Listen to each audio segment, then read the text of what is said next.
Hello everyone and welcome to my channel, and today I will be reading an Arlecchino Accessor by me. So let's get into it.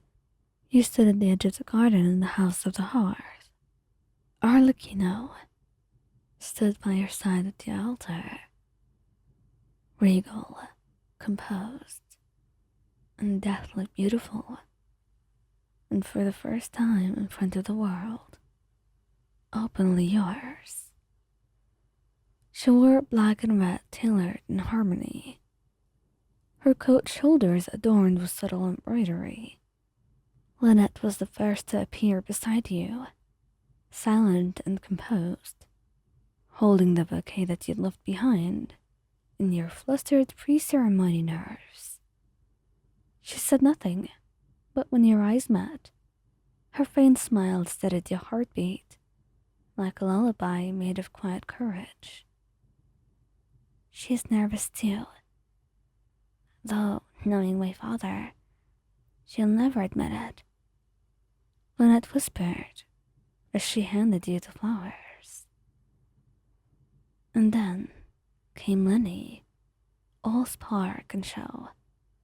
He was practically bouncing on his heels in his tailored suit, a star-shaped pen tucked neatly in his pocket. Are you ready?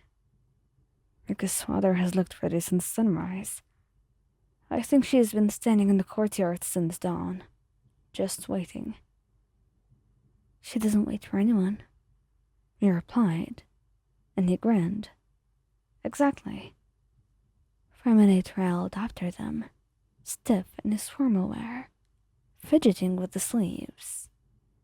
He carried a delicate silver box, the rings inside.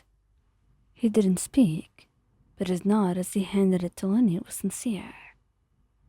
He reached out and squeezed his hand, and he squeezed back, smiling shyly at you. And then the doors opened. It wasn't just the children of the hearth this time, nor just the family he'd built in the quiet spaces between missions and mornings. This time, there were others. The Fatui Harbingers were seated along the aisle. They carried their own intense aura in the wedding, but not like either of them would attempt anything. Not with Arlecchino's wedding going on, especially not with Piero overseeing this. Pantalone smiled, too knowingly, and Sandron's puppet whirred quietly beside her. Columbina was humming a tune, eerie and beautiful, and you locked eyes with her, and she tilted her head, as if she knew a secret you hadn't yet learned. She was always ominous, and you had learned, from the very few sightings of her, that you probably should not question it. And if you were to be honest, none of them mattered. Not really. Because the only eyes you cared about were the ones fixed on you, with an intensity that you knew too well. Arlecchino was not smiling for now. She never smiled in front of them. Perhaps it was ingrained into her at this point. But her gaze softened as you walked down the aisle, and as you got closer, there was the faintest hint of a pleased smile on her face. A change that only you could inspire in her. Lenny walked beside you, proudly offering your arm as if you were giving away royalty. And Lynette floated just behind, while Fremine carried the rings in silence, head bowed. And as you reached her, Arlecchino extended her hand. You look beautiful, she murmured, although I've seen you drenched in blood and still thought the same. And you look amazing, Arlecchino. Surprisingly, the officiant was not just anyone. It was Novelette. And when he's done, you started your wedding vows.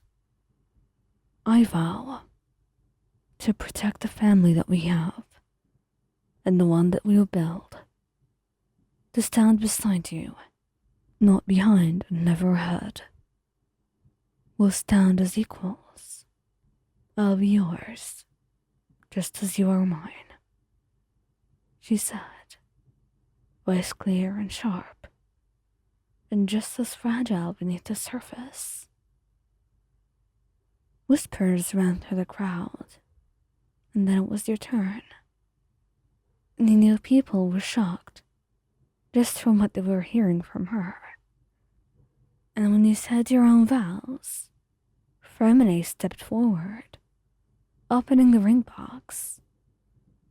And then you winked, while Annette offered the gentle nod. You took your ring and slid it onto her finger, and she took hers, and she slipped it onto your finger as if sealing a spell. And then finally, Neuvillette smiled at you too. You may kiss. She didn't hesitate.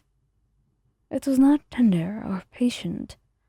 It was raw, absolute, carved from years of stolen glances and quiet pacts, the battlefield of love that was not built on softness, but on loyalty, on protection, on the vow that no matter what, neither of you would walk away, neither of you would abandon the other.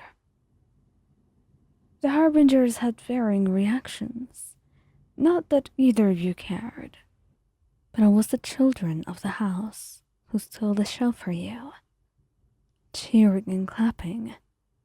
And as the celebration continued, Arlecchino stood at your side, her usual edge dulled by the warmth in her chest. And later that night, far from the crowd, but beneath the stars all the same, she whispered, I never thought I'd have this.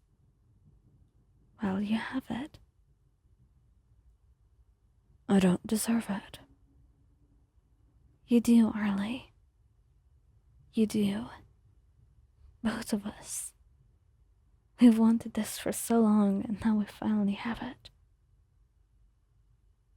She kisses you, and you wrap your arms around her, and you smile. You were always worth the wait for me. And she is relieved, because in this moment, it was only your judgment that mattered.